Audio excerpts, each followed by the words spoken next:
The damn thing pretty, unless you're talking about the bridge and seaport. Even from the seats in the upper decks, you can see the seashore. Tailgate function with the carne asada. Just walk from the tribal building for the Padres, I'm honored. Yeah, cause for the 619, we'll knock you down.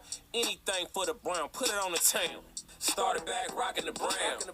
Ever since we've been knocking them down. Baby said she wanna go to the game. Taught her how to say Padre gang.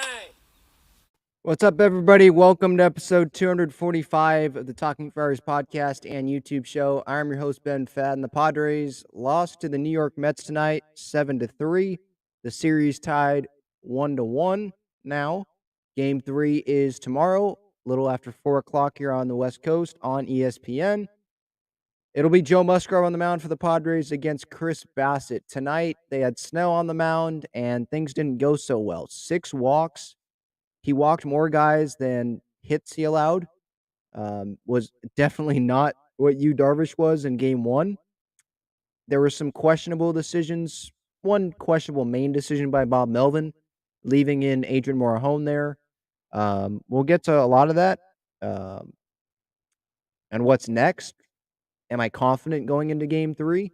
I just did like an hour with Jim Russell on the wrap-up show, so if you were there, I appreciate you coming over here and talking more Padres baseball. It is 10:30 at night here as I talk about this, so some people might be asleep, so if you're on the podcast or watching on replay, I appreciate it. If you're alive, I appreciate it as well. You can leave your thoughts in the comments or on social media at Talking Friars. It was a disappointing loss, but for me, it wasn't like a loss that I was totally not expecting to happen. I'm not saying I was expecting to lose. I said on the pregame show that I was confident that they could win this game, but with Snow on the mound, I'll say this. I'm not as confident with Snow on the mound as I am with Musgrove on the mound.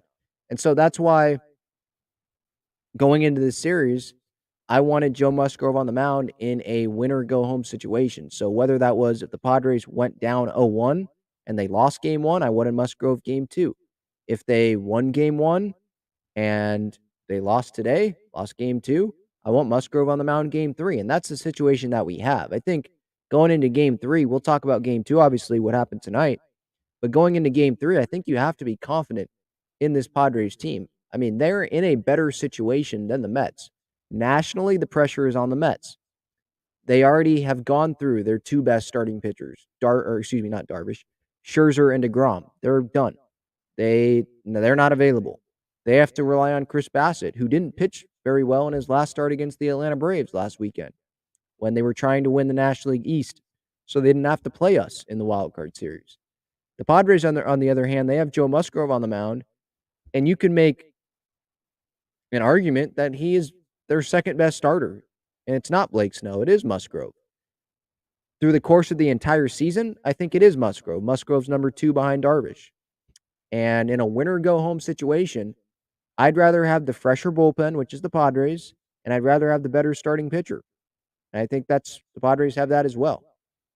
You can make the case that the Mets lineup might be better or in better shape than the Padres, but the Padres did just score 7 runs off of Max Scherzer in game 1. I know we're all reactionary and we remember what just happened, and what just happened was the Padres scored 3 runs in this game.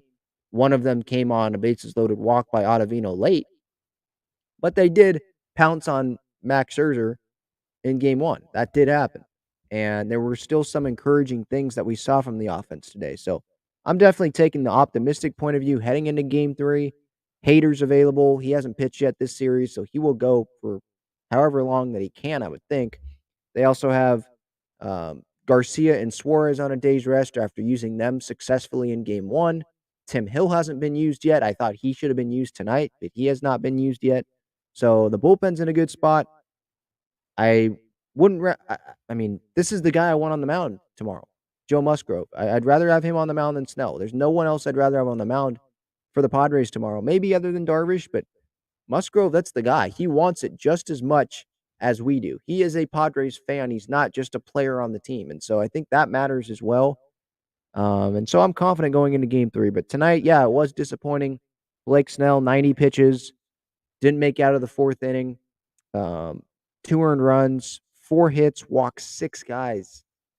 those 6 walks, obviously, that elevates the pitch count and that allows some Mets hitters to get comfortable in the box because they know that they can sit there and make you throw strikes. And Snell wasn't throwing a ton of strikes tonight. I think through his first 45 pitches, he had thrown more balls than strikes. And so I'm not picking apart like a 10 pitch span or his first 10 pitches and he got off to a rocky start. This was his first 45 pitches. And that's kind of how it was the whole night. And if you listen to him post game, he was talking about his release point and his slider just wasn't sliding. So he was using that breaking ball a little bit more. If I remember correctly, he didn't pull out the changeup a whole lot. I don't really have a problem with that. It was just locating. He could not locate his pitches inside the strike zone. And yeah, there were some pitches maybe he got squeezed on from Chris Guccione, who also squeezed some Mets pitchers on it. It was both ways. And the umpire, yeah, you could make the argument that there were some base runners for the Mets that got on that should not have been on base, and they ended up scoring. But the Padres lost by 4 runs. They gave up 7 runs. You take away a couple of those runs, they still lose the game. So there's multiple spots that you can blame. Obviously, Snell not pitching great tonight, and he'll own that. He said he probably can't sleep tonight. So you could point with Snell. You could point to Adrian Morejon. I think you should mainly point there, him and Bob Melvin. I think you should mainly point to those two about tonight. Mainly Morejon. I mean, he just did not pitch good. You had Morejon. He put Morejon in that game in the 7th inning, and he struck out Mark Canha there. The umpire didn't give him the call. Ends up walking him. Canha ends up scoring. He walked a second guy in a row, and that loaded the bases because he gave up, I think, a single to lead off that inning. Again, he just didn't have it. And the fastball, he kept going to the fastball. Fastball after fastball after fastball. And there were some long at-bats. There were some times where he did get it into the zone, but it just wasn't consistent enough. And Bomel stuck with him going to Jeff McNeil there. He stuck with him. I didn't really understand that. I talked about that on the wrap-up show with Jim Russell a few minutes ago about just that decision to stick with Morejon instead of going to another lefty like Tim Hill to face Jeff McNeil. Jeff McNeil's the batting title leader. And so when you have a guy throwing only fastballs, that's what it felt like watching that game, and he's not consistent inside the strike zone, you have the bases loaded, he's going to feel pressure to get it inside the strike zone. He's probably going to leave one over the middle of the plate. And a fastball over the middle of the plate to the guy that has the best batting average in the National League this year, that's a recipe for disaster. And that's what happened. Drove in 2 runs there. And then, obviously, Morejon was taken out of the game. Pierce Johnson, he gave up some runs too, but those are Morejon's runs. Morejon just has to be better in the at-bats that Bomel gives him. The at-bats, the plate appearance, or the batters that Bomel allows Morejon to face, he has to be better. But I do think Bomel should have had Tim Hill warming up in the bullpen in that spot. Post-game, he was talking about how, he wanted Morejon to get through McNeil. You don't have the matchup against Lindor because he's a switch hitter, and then you try to switch around Escobar. I think he was trying to get Escobar to become a righty there because I think he has weaker splits there. But for me, like, the mentality should be to get the NL batting title leader out there. Bases loaded, you have nowhere to put him. Get that guy out first, and then worry about Lindor and Escobar. I know it's the 3-batter rule, so whoever you put in is going to have to face Lindor and Escobar, but I don't think Morejon should have been allowed to face McNeil there. He didn't have it. It was clear he did not have it. And there were some long at-bats there that elevated his pitch count even more. And it felt like, I was mentioning this to Jim on the wrap-up show earlier tonight, it felt like he got flustered there. If you're watching the game or you go back and watch it again, he couldn't communicate very well with Nola. The pitch comm, I forget if they went to signs or not there. I don't think they did. I think they figured the pitch comm out. The bat boy had to bring a new one out. But it felt to me like he was flustered by the crowd and not being able to hear very well. And then you just add that to walking 2 guys in a row. He probably didn't have a ton of confidence out there. Um, so I would have taken Morahone out after 3 guys. I forget if Johnson was warming at that time. And Johnson, it's not like he was great either. He did hang a pitch. I'm blanking on who had that RBI single. Um, when Johnson came in, was it Escobar? It might have been Escobar. But I think you just got to try it, regardless of who you bring in. It's clear that Morahone didn't have it, and so once those 3 batters hit, you got to take him out of the game, and that didn't happen. And I think that, for me, that's definitely where the game turned, and that was definitely disappointing. And it felt like the Padres weren't going to win that game once that happened. And obviously, the Mets, they had a big 7th inning. They scored 4 runs there. I'm trying to go back to see who after McNeil. Yeah, it was Escobar. I mean, we can go through that 7th inning. That's the big inning, I think, to talk about. That decision. And in the top half, obviously, Soto was up with Nola on second base, didn't come through. I talked about that with Jim as well on the wrap-up show earlier here today before I'm starting this, obviously. And there were multiple spots offensively for the Padres offense to come through. And so, yeah, that was disappointing that they couldn't come through there. But even if they did come through, they still lost by 4 runs. And I know, well, Josh Bell had a chance to tie it there in the 9th inning with a grand slam. Okay, but that's putting a lot of pressure. Like, okay, to come through in that situation, you have to hit a grand slam to tie it. Like the game, I thought, where it changed and where the Mets won the game was after that top of the 7th where Soto didn't come through, and then they get those runs, obviously, in that 7th inning. Morahone's left in, I feel like, for too long, and Johnson gives up some runs there. Morahone's runs, but that's where the game, I thought, ended there. Again, if you're live here, feel free to give your thoughts. I'll answer your questions here in the chat. If you want to support the channel, you can use the super chat button. You can use the super thanks button on regular videos. But yeah, to this 7th inning, so Morahone gave up that single to Lindor. Wild pitch got Lindor to second. Walked Alonso. Alonso didn't even know the count, by the way. He didn't know it was ball 4. But for me, from what I remember from that at-bat, it was a lot of inside fastballs that were easily inside that Alonso wasn't biting on. And so ball 4. Then he walks Canna. I believe I think was it. Yeah, he struck out Canna technically, but Nola didn't frame it very well. The pitch wasn't. I mean, it was a strike. I put it out on my Twitter at Talking Friars. It was a strike. You can go look at it, but it wasn't a perfect strike, if that makes sense. I don't believe it was where Nola wanted it. I can go back and look. I'm actually going to go back and look because I want to be accurate on that.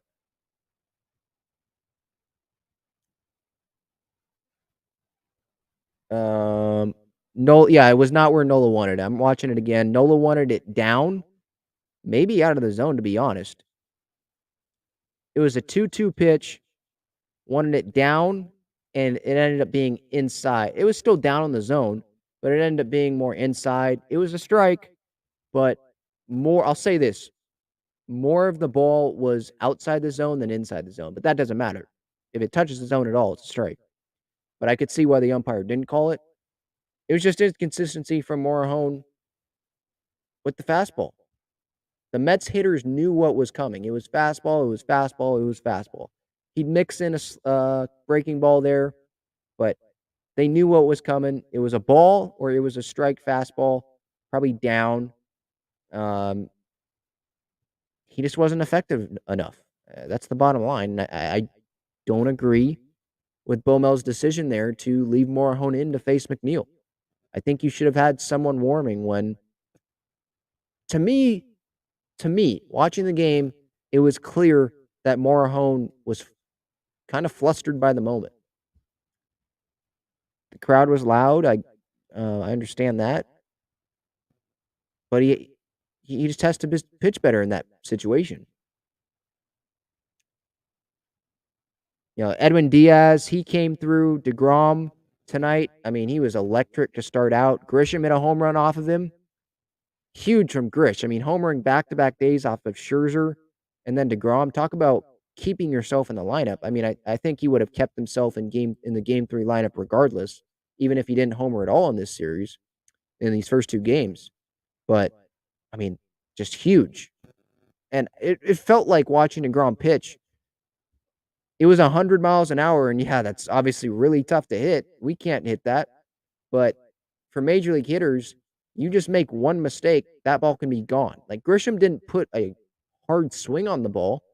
It was just 100 miles an hour that he took to the opposite field. He let DeGrom's velocity do the work. And it was kind of disappointing that they couldn't get really anything after that. Diaz went an inning and 2/3, didn't give up any runs. I was surprised, definitely, and I think this might hurt the Mets tomorrow. Hopefully it does. I was surprised by Buck Showalter's decision to put Edwin Diaz back out there for the 8th inning after he pitched in the 7th and pitched well. Plan was to put him back out there for the 8th. I understood that, but then that bottom of the 7th went so long. It went 45 minutes, Diaz did, just sitting there without throwing. And he puts him back out there just to take him out again before he hits 30 pitches. They were saying on the broadcast maybe 35, wouldn't let him go more than 35. Buck had Diaz go out there to face, I think, one batter. No. He had him face two, to get 2 outs in that 8th inning. He had Manny ground out sharply to Diaz. He walked Bell and then struck out Crony. Crony hasn't gotten a hit in this series. He's also been a disappointment. Hopefully that turns around tomorrow and he can be the big player in the series. And all of those people that are in my mentions that say Cronin worthless, they'll shut up. Anyway, where was I with Diaz? I was surprised that he had him go back out there. You had a 5-run lead at that point. I know you probably want him to get through Manny, right? And maybe Bell, but 45 minutes. I would have just shut him down, and so he's good for tomorrow. Like, you're going to win. If you don't win with the 5-run lead, even with Edwin Diaz not pitching after that 7th inning, then you don't deserve to be having a game 3. You don't deserve to be in the playoffs anymore. So I would have just taken Diaz out. We'll see if that affects the Mets, if that affects Diaz tomorrow. Diaz obviously said after the game that he's going to be good to go. Yeah, I was surprised by that decision. Yeah, I see in the chat here, Diaz 28 pitches. Yeah, he had 28 pitches tonight, and we'll see how his arm feels, if his velo's down a little bit tomorrow. But I'm excited for tomorrow's game because everything's on the table. All hands are on deck. It doesn't matter who pitched today. If they're your best relievers, they're going to be available tomorrow. And the Padres are going to have Hader, Suarez, Garcia, Hill, all 4, Martinez even. They're all going to be available tomorrow. And the Mets, Edwin Diaz is going to be available for however long Buck wants him to throw. And we know that Buck Showalter, he can do some wacky things. So we might see Diaz come in the 7th inning, like tonight. We might see him come in for the 8th and the 9th. Who knows how long Diaz is going to go? He might go till his arm falls off. If Buck doesn't trust anyone other than Bassett, and I don't even know if he trusts Ottavino after tonight. I mean, he walked in a run. So I don't know who he goes to after Bassett tomorrow. You're not going to have Diaz go out there and throw 3 innings, but that's what it kind of felt like when he put Diaz in the 7th inning tonight. It was like, okay, how are you going to piece this together after that? And to be honest, that's another thing. If Diaz goes in the game early tomorrow, right after Bassett or something like that, let's say Manny's up or the top of the order's up and they want Diaz there, I'm going to be confident if the game's close like it was before Morejon, the blow-up inning there in that 7th, I'm going to be confident because even if the Padres don't get runs off of Diaz, who they might be able to because he's going to be taxed tomorrow, but let's say they don't get any runs off of him, then later in the game, they're going to have to go to someone else other than Diaz in a close game, and that's going to be like an energy boost for the Padres. Hey, we don't have to face Diaz to end this game. We have Hader still available. Just probably, right? I think they'd be in a good spot there. But yeah, so I getting back to Morejon real quick, I just didn't agree with him sticking.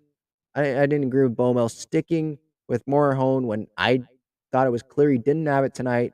Sticking with him, bases loaded there, and he just seemed flustered, and that's not a guy that I want facing Jeff McNeil with the bases loaded. I would have went with Tim Hill, and I know Tim Hill didn't have the greatest Giants game that last series, but he's been very solid for the Padres this season. I'm just going through the comments here. I'll get to some more stuff that I have, and I'll play some audio from Bomel from after the game here. But let me get to the chat here. Oceanside Boys 760 asks, who's to blame for today's loss? I've kind of already talked about that. I know that was an earlier comment, so I probably already answered that. I'd say Morahone. You could say the offense too. Morahone, Bomel in the offense. I mean, Snell, you could say Snell because he did give up 2 runs, and he made Nick Martinez come into the game earlier than the Padres probably wanted, and that shifted the bullpen plan up and probably messed with their plan. But the Padres were still in the game when Snell left. So I'm not gonna. He's not at the top of my list of who to blame it on tonight. And I know this is what we do, right? Who's to blame for the loss? But the players don't care, right? They're like, okay, we're moving on. We're forgetting about this loss because we have a game 3 tomorrow night, winner take all. The 164 games that happened before this in this season, they don't matter. All that matters is this game. You want to go face the Dodgers? Do you want a home playoff game? You win this game tomorrow. That's what matters. Youssef says, I completely agree. I really don't understand why Melvin left Morahone for the extra batter. 100% agree, Ben. The game slipped through their fingers in the 7th. I don't understand Melvin's thinking. Yeah. Here, I'll play Bob Melvin and what he said post-game. I did mention it earlier. It was about how he wanted to get through McNeil. Here's Bob Melvin. 6 walks limited the damage for as much traffic as he had out there, but this isn't talking Snell, obviously. Recently, he wasn't as proficient at throwing the ball over the plate. Talk about some of those decisions in the 7th inning. Why go to Morahone there? And no, we were comfortable with him. I mean, it was going to be you're not going to get your matchup with Lindor, switch hitting, and then we're going to take him through McNeil and then do something different, try to turn Escobar around. We just didn't throw strikes either. It being where it is now, one game kind of all on the line. What are your kind of thoughts going into that with Joe on the mound? We feel good. I mean, Joe's pitched well for us all year. I mean, we'll be in pretty good shape with our bullpen as well. But yeah, I think this team takes a lot of confidence with Joe. I'm going to stay with that, Kevin. Matchups with the velocity tonight. What do you think of some of the at-bats that you guys had? We made him work. He made some pitches when he had to. Started leaning. You can talk about Jake. Started leaning on his slider there towards the end. The lefties were trying to push him away a little bit. Righties were trying to get him close to him, but he changed kind of what he was doing, midstream there and started going to his breaking stuff and ended up being effective. Probably got one more inning than it looked like he was going to have as far as the pitch count went. When Manny's chasing certain pitches like this, is that Manny trying to do too much?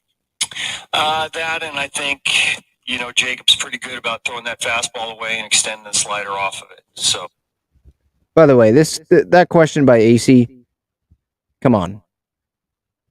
I mean, he's been on the show. I like, having conversations with him, but asking Manny, is that Manny trying to do too much? Manny's not trying to do too much. Maybe Jacob deGrom's just a really, really good pitcher, throwing 100 miles an hour.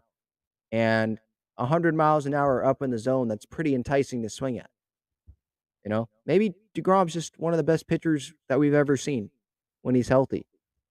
But Bomel talking about wanting to get through McNeil. But he even said it himself about Morahone just not throwing strikes. Well, if he's not throwing strikes, then why are you letting him face that 4th batter? He walked 2 guys in a row. He's faced the minimum 3. Why are you forcing it? trying to get him to get through McNeil there. It's not like you're trying to save arms. Like, it's a 3-game series. If you don't win tomorrow, if you don't win one of these next 2 games, you're done. Like, there's no saving arms here, I don't think. So, look, I would have went with the matchup. If you want a lefty to face McNeil, then bring in Tim Hill. At least try something other than Morahone, who didn't have it tonight. Here's Bob Melvin continued with his presser. I think he pitched him pretty well. Over here on the right, Bill, second row. First 2 innings, Jacob deGrom was tough. And then after that, you guys were, trying to get some runs off him. How good was he? Well, I mean, he came out throwing 102, 101, 102. So obviously he had a good fastball early on. But I think what really made him effective later on is he changed kind of what he was doing, started leaning on his slider a lot more, and kept us off balance that way. Gonna stay here, Dennis? How much were you hoping for multiple innings in that spot for Morahone when you first put him in? We were. I mean, really Escobar was going to be the kind of deciding factor on where we went. But, Lindor bloops one into it, gets a hit to right, and then 2 walks, and, trying to get a lefty out, couldn't do it. So ended his day. But because of the fact that we didn't cover much with Blake, we were going to try to, obviously try to extend Martinez as we did too. And we're going to try to potentially do that with Morahone. Obviously, Josh Hader hasn't pitched in this series yet. Getting the ball to him, I think you talked yesterday about Suarez kind of emerging as the 8th inning guy. But what kind of a challenge do you anticipate that being if you do get the chance to maybe put Joe? Yeah, I mean, tomorrow he's going to be in this game. And, Suarez potentially multiple too. So, our 2 most effective relievers will be part of this tomorrow. Far left there, Jake. The Mets have shown a willingness in the first couple of games to challenge you guys on the bases. What gives you confidence that tomorrow you'll be able to control their running game? Yeah, Joe's a little bit quicker to the plate. He's tougher to run on. So he's probably our best as far as controlling the running game. He fields his position well. Does a lot of the intangible things that maybe we weren't as good at here in the first couple of games. Gonna go over here to Hannah in the middle. I'm just curious, from your perspective as a manager, what's different about... All right, that's it. Hannah Kaiser was just asking about the difference between a winner-take-all wild card game, Game 3, compared to a winner-take-all just one game like it used to be. And obviously, the answer to that is, well, there were pitchers before, matchups before. You've seen this team for a couple games now. But yeah, I mean, Hader, Suarez, Garcia, all of them, like Bomel said, they're going to be available tomorrow. And so I'm confident that the Padres will go win this game tomorrow. I mean, Joe Musgrove on the mound, there's no one else I'd rather have on the bump. He wants it just as much as we do, maybe even more.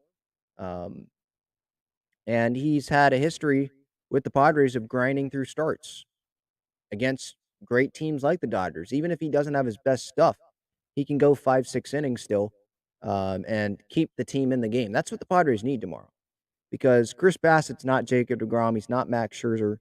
I mean, Padres scored 7 runs off of Scherzer. He's not Jacob deGrom. I'll just say that one. So the Padres, I think they will score runs off of Bassett. I think it's just a matter of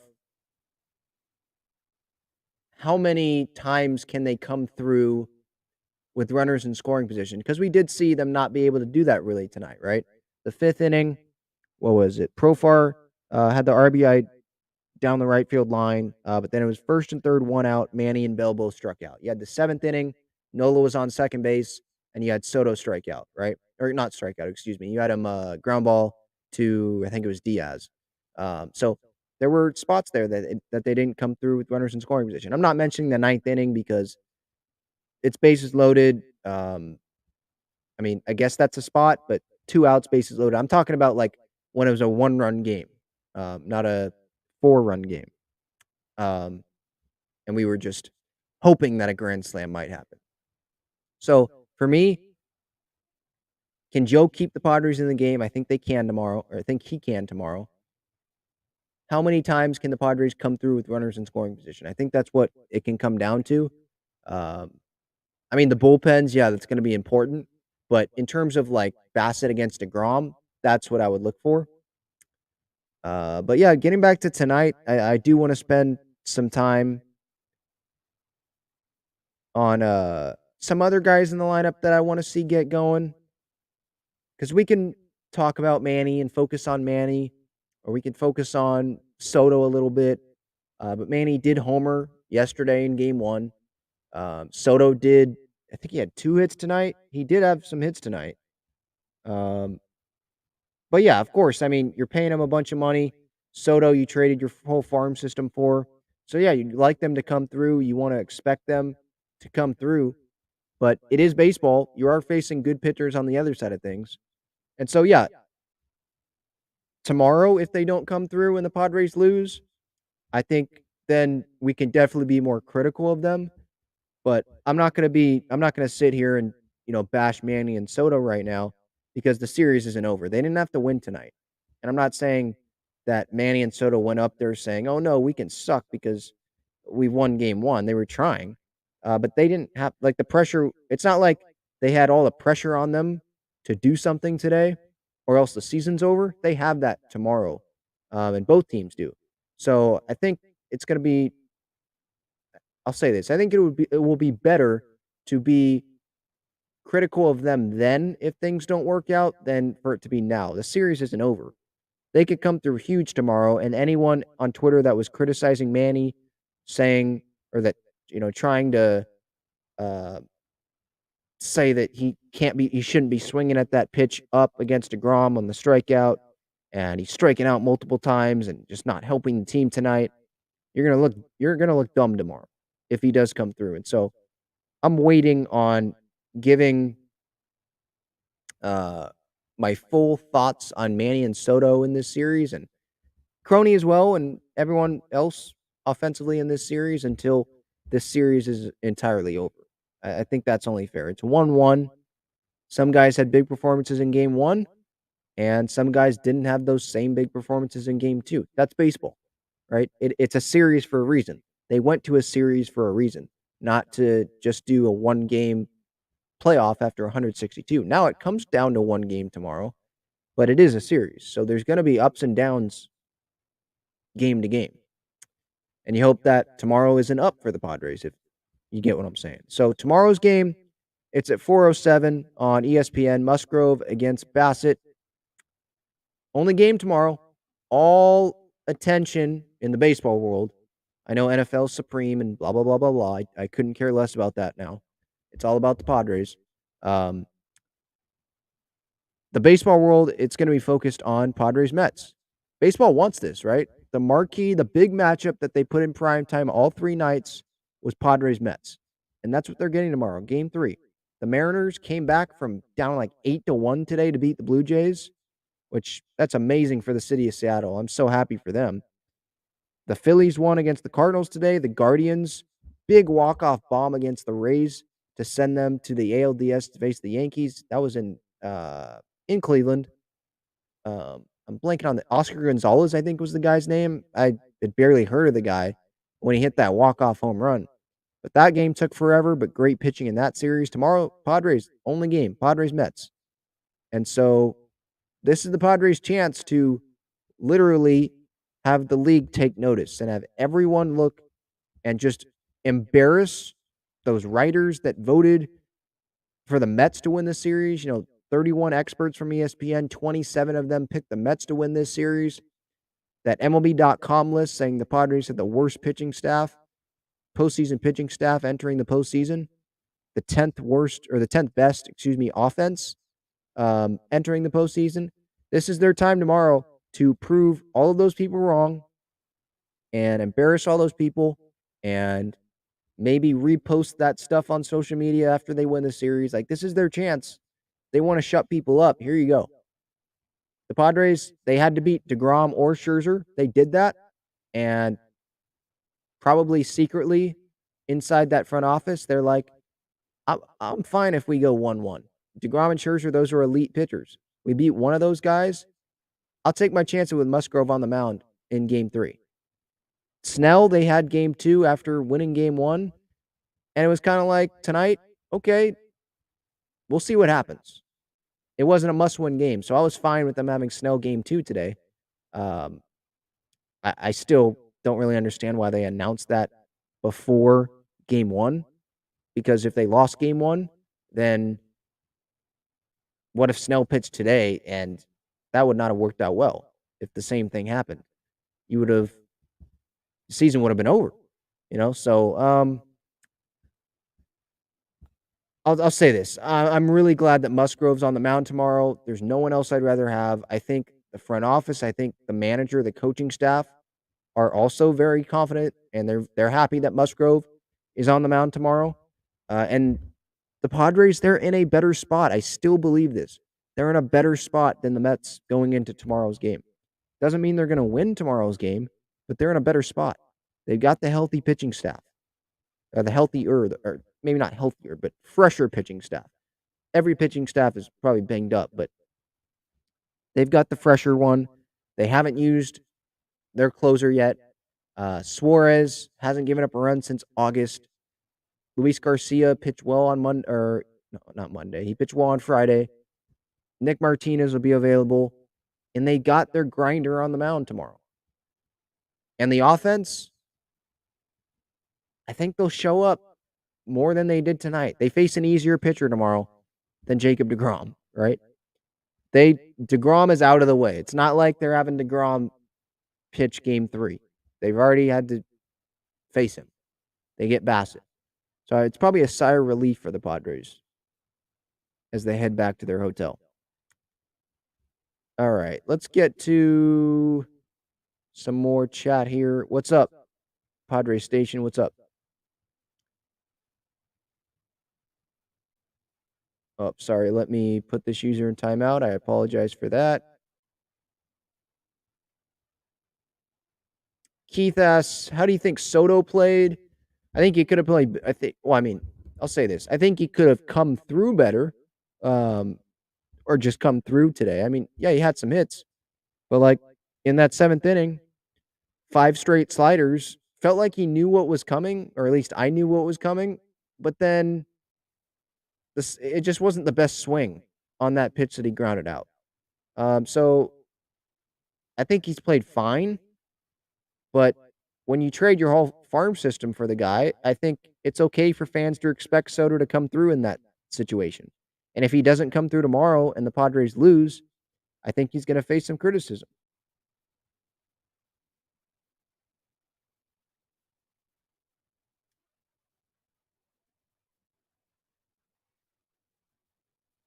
Yeah, I agree with this comment here. Padres Twitter going to be crazy tomorrow. Well, I mean, it's crazy every day. Friday when we won, it was the most amazing thing ever. And then on Saturday, today's Saturday, right? Yeah. It's 11 o'clock. Sorry.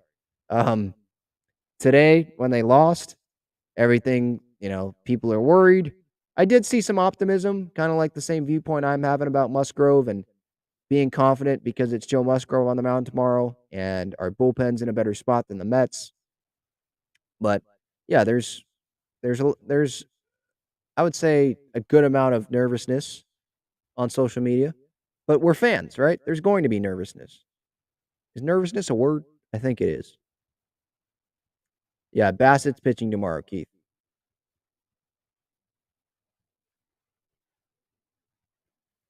Is there anything else to get to about this game? I mean, I touched on Snell. Yeah, it's disappointing. The 6 walking more guys than you allowed hits to, that can't happen. And Blake knows that. He knows that, and he's going to try to fix it. Hopefully, he has another start. If the Padres win tomorrow, he'll have another start in the postseason. But yeah, it was disappointing that he didn't get through 4 innings, and Martinez had to come in earlier than the Padres probably wanted him to come in. But Martinez, I mean, yeah, he gave up that 1 home run to Alonso, but that pitch was down. He pitched pretty well today, I thought. If you want to hear Snell, here that is after the game. Release point on the fastball, I just couldn't find it for whatever reason. The walks, obviously, are pretty frustrating. Outside of that, though, happy with how I battled. I didn't really have much tonight, which is pretty frustrating. But yeah, just the walks. I mean, that's really what hurt me. Nemo had his 3 singles to left, and then hanging slider to Lindor down the middle. It didn't move. Outside of that, yeah, just did the best I could with what I had, and just a tough night. It looked from the outside like there were a lot of close pitches early in the game that didn't go your way. Did it feel like that kind of got the pitch count up a little bit for you as well? Yeah, I mean, I think I'm throwing more strikes and I'll get more of the close pitches. I think that's probably what would have helped. I'm excited to watch the video, learn from it, see what I can do better. But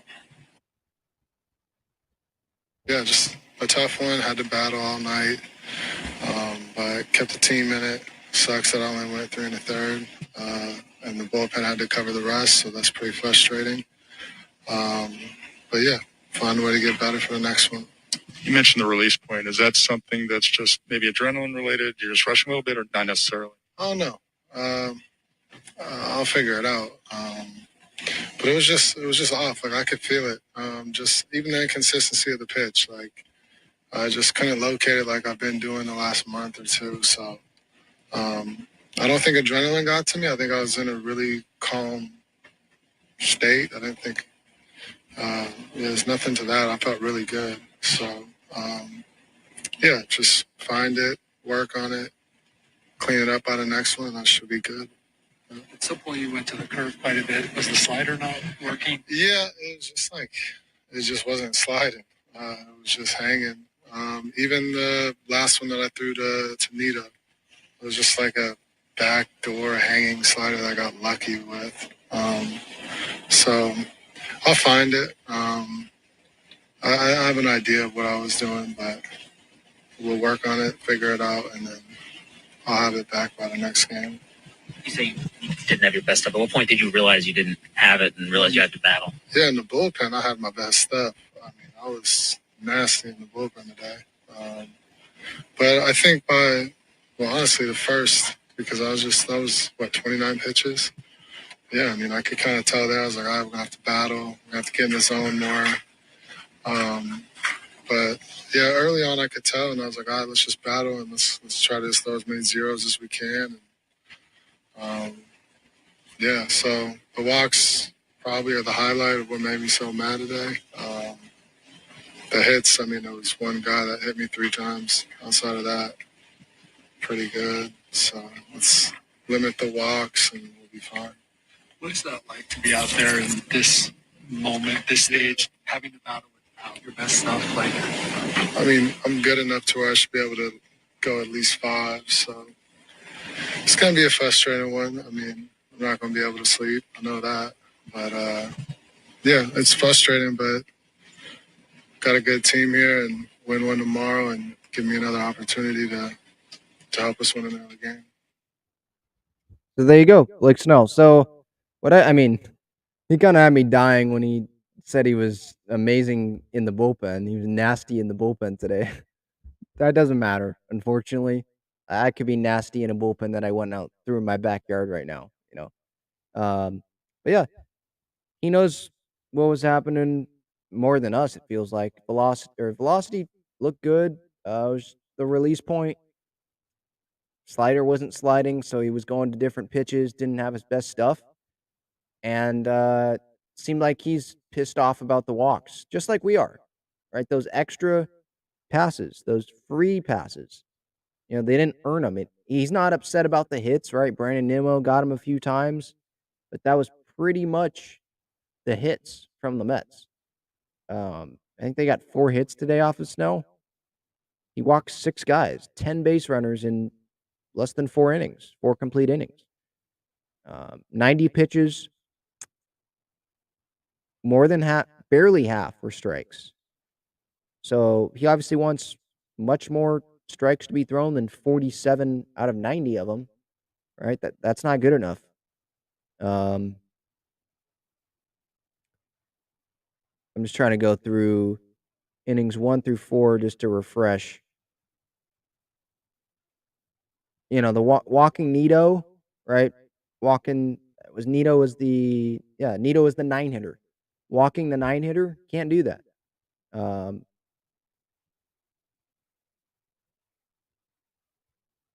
In the third, leading off an inning, walking a guy. I know he struck out Alonso, struck out Canna, and got McNeil to ground out, but a leadoff walk doesn't help either. And then he had another leadoff walk in the bottom of the fourth. Then he walked Ruff, the 8-hitter, who some Mets fans didn't even think should have been on the roster. So it's those little things, starting off an inning not on the right foot. Even if you rebound, those starting off on the wrong foot, guess what? That adds up to extra pitches. And he got to 90 pitches pretty darn fast. And then that leads to having Nick Martinez come in, right? It just leads to, a snowball effect of having Martinez come in, and then you need to fill multiple innings from someone else. You have Morejon come in, and Bomel was saying post-game that they were trying to get multiple innings out of Morejon, but he doesn't pitch well, and then you're kind of scrambling, right? And then the offense doesn't – it just adds up, right? Just adds up, and it made it harder for the Padres to win. But I still, even with Snell's struggles today, I wouldn't put the loss on him. Like, he's not at the top of the list for who I would blame for tonight's loss. I think tonight it's more on Morejon and Bomel sticking with Morejon for that fourth batter, McNeil.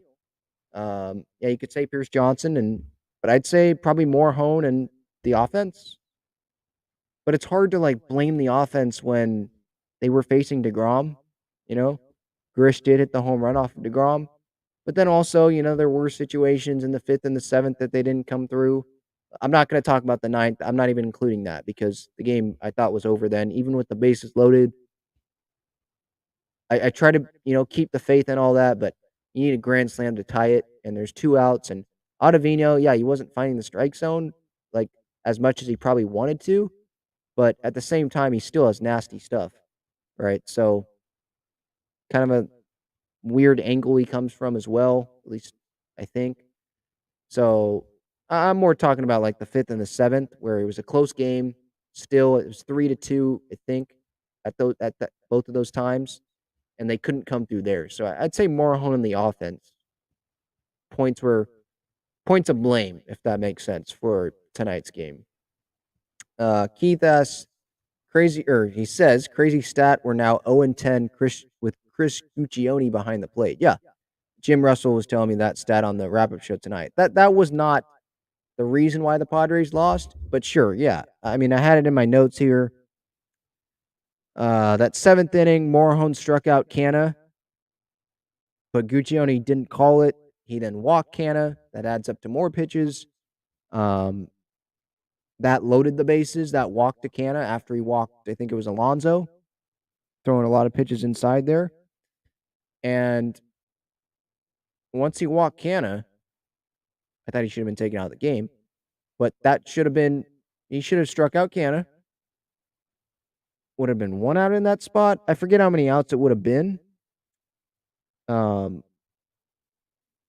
the bases shouldn't have been loaded at that point. And when you walk Canna, that moves Alonso to second, puts him in scoring position, or whoever. It put someone on second. McNeil drove in 2 runs, including the person on second that got to second because of Canna's walk. So I don't think McNeil should have drove in 2 runs in that spot right there. So yeah, there's certain situations where, okay, maybe that wasn't a walk. That shouldn't have been a walk. But they did give up 7 runs. So even if you want to be nice and take away a couple Mets runs, they still lose the game 5-3. Snell did walk 6 guys. You want to take away a walk from Snell because of the umpire? Okay. That's still 5 walks. That's still more walks than hits that he allowed. That's still unacceptable, right? We think sometimes when he walks 3 guys that really hurts and that's unacceptable. He walked double that tonight. So the umpire is not high on the list of points of blame for this game. I'm not saying, Keith, that you're trying to blame the umpire, but just my thoughts on the umpire. Wasn't great tonight, but that's not why the Padres lost, definitely. Yeah, I agree, Keith, here. More than anything, though, can't really blame the ump if Snell was more sharper. Yeah. James is a Mets fan. All right. Thanks for tuning in here. It's probably 2 a.m. where you're at if you're on the East Coast. He says, I'm a Mets fan and your team is tough to beat. Tough team to beat. Yeah. Thank you for, I guess, complimenting the Padres. Your team's tough to beat as well. I mean, you guys have a good pitching staff. I'm not saying, I know I keep saying I'm more confident in Musgrove than Bassett. That's part of it's because I'm biased and I've seen Musgrove the whole year. I haven't watched Chris Bassett's starts all season long. I've seen a couple, tuned into a couple. But like Bassett's a good pitcher. You have the NL batting title leader. You have Lindor and Alonso and Nimmo. He's like your guys' version of Profar. You have a good manager, just like we have a good manager. I think that sometimes both managers can get into trouble with maybe being too loyal with some guys or being hesitant to get away from a reliever. But I'd rather have someone that trusts their guy the whole year, like Bomel has, and like Showalter probably has sometimes for some of your guys, than have a guy that's pulling guys early because that's going to tax other guys, and you just can't win like that. You do have to trust guys at some point. I think in the postseason, I think that trust should go down. And like tonight, when a guy just doesn't have it, he seems flustered. That's what Morhone looked to me. You got to pull the plug, and Bomel didn't do that for McNeil. James, the Mets fan, by the way, says, I think you guys are going to win easy tomorrow. My team down to their third pitcher. Well, we're down to our third pitcher as well. I think our third pitcher is better than your third pitcher. I think that we're in a better spot than you guys are pitching-wise. You know, with the bullpen, we have our closer. He hasn't pitched yet, and Diaz went through 28 pitches tonight, and he came and pitched again after sitting for 45 minutes. I don't know if it's going to have an effect on him tomorrow. We'll see. I think we're in a better spot than the Mets going into tomorrow. So I would agree with that. I think you're probably like a lot of Mets fans, just being pessimistic, like, oh man, we're the Mets, we're going to lose. Well, I'm sure there's some Padres fans thinking that as well. I'm not one of them. I think we will win tomorrow. But I think it's going to be a battle, James. So I appreciate you tuning in.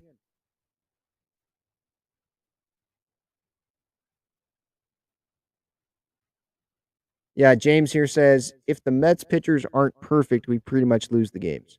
Yeah, I mean, Scherzer sucked, so obviously he lost that game. DeGrom wasn't perfect today.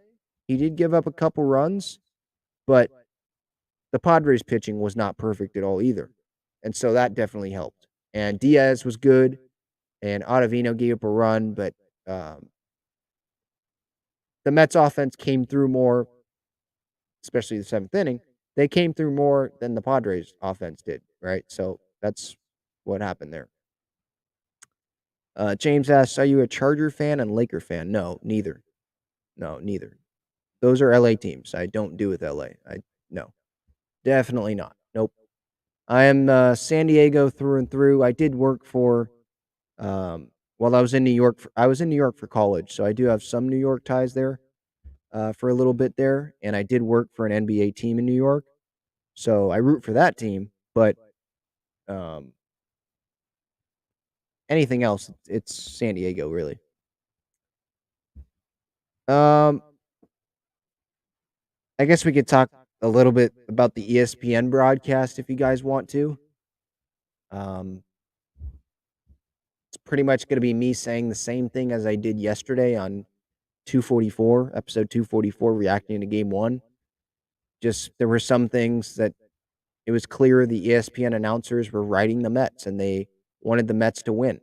And I know that's good for the ratings, game three and all that. But it was clear, like game one, Buster Olney not being able to pronounce Trent Grisham's name. I think he did it again tonight, by the way. I think he said Grissom again instead of Grisham. Tonight in the fifth inning, I posted the clip on Twitter. He asked Eduardo Perez when it was a 3-2 game, hey, Eduardo, you think the Mets are going to have early BP tomorrow? Like everyone's going to be out for early BP? Like assuming that the Mets were going to have a game three already when it was a 3-2 game. and you didn't know that Morejon was going to blow it up in the 7th, or the bullpen was going to blow it up in the 7th. So it's just little stuff like that that kind of irks me. But at the same time, I mean, I expect it, right? David Cone, he's based in New York. It's better for the ratings for the Mets to win and advance, or at least win to force a game 3. They don't host.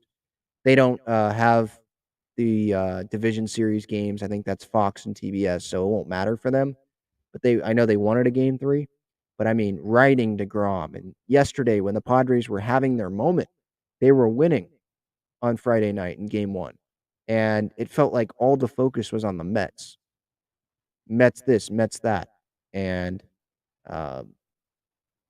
ESPN, I just go back to the 27 of the 31 ESPN experts just riding the Mets and thinking that, oh, this is definitely a Mets series win.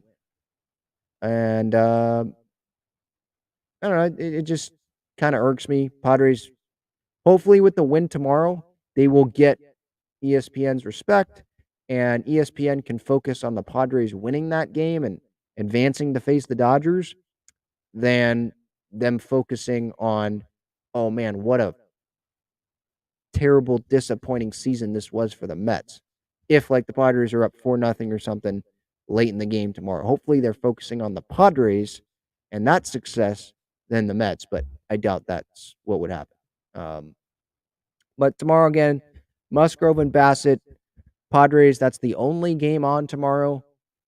Cardinals, their season is over. Albert Pujols, Yadi Molina, their careers are over. Don't know about Adam Wainwright yet, but I think his career would be over as well. I think he'd want to have a chance at the Hall of Fame along with Yadi and Pujols in that same year. The Rays, their season is over. And the Blue Jays, imagine being a Blue Jays fan today, huh? I mean, you had an 8-1 lead and you lost. You had Adam Frazier, former Padre. You had Adam Frazier beat you. That has to be painful. And it was at home. It was at home too. Everything's going well. Teoscar Hernandez hit a couple home runs, and a few hours later, your team season's over. But I'm pumped for Seattle. I mean, it's their first playoff appearance since 2001, and they're making something of it. You know, that Nola trade, I probably wish that didn't happen. Although at the same time, obviously, Nola's on the team now, can't do anything about it. So I'm gonna want Nola to hit a bomb tomorrow. I want Nola. I'm wishing all the success for Nola tomorrow with the Padres, obviously, and hopefully he can throw out a runner or something. Prove us wrong. But obviously, I wish that trade. If we could go back in time, I probably wouldn't have made that deal if I was AJ Preller. But you can't go back in time. And so you have Ty France as a former Padre and Andres Munoz throwing gas. I'm rooting for those guys. The Mariners, they're probably my AL team to root for. Obviously not the Yankees. I'm not rooting for the Astros, the Trastros. I'm not rooting for, who's the other team that's alive still? Cleveland, I mean, maybe a little bit with some former guys there, but I wasn't a big fan of like Austin Hedges. So Seattle's kind of my AL team that I'm rooting for. And obviously a Padres Mariners World Series that wouldn't probably make the Fox executives very happy, but it would make me happy. Padres in the World Series, but that's a long ways away. So I'm hoping the Padres can pull out a win tomorrow, obviously. I think I've touched on everything. Yeah, it was disappointing loss today, 4-3, or not 4-3, 7-3. I wish it was 4-3, 7-3. But I'm choosing to look at this from the positive point of view. Josh Hader, Luis Garcia, Robert Suarez, Tim Hill, Nick Martinez, they're all going to be available out of the bullpen tomorrow. The Padres, they have Joe Musgrove on the mound, a better option, I think, than Chris Bassett. And hopefully their offense, they have the talent for their offense to come alive against Bassett tomorrow and the Mets pitching staff as a whole. So I just hope that they can do that, Pedro asks, who's pitching game 1, 2, and 3 of the division series against LA? Well, I'm not even going to focus on that right now.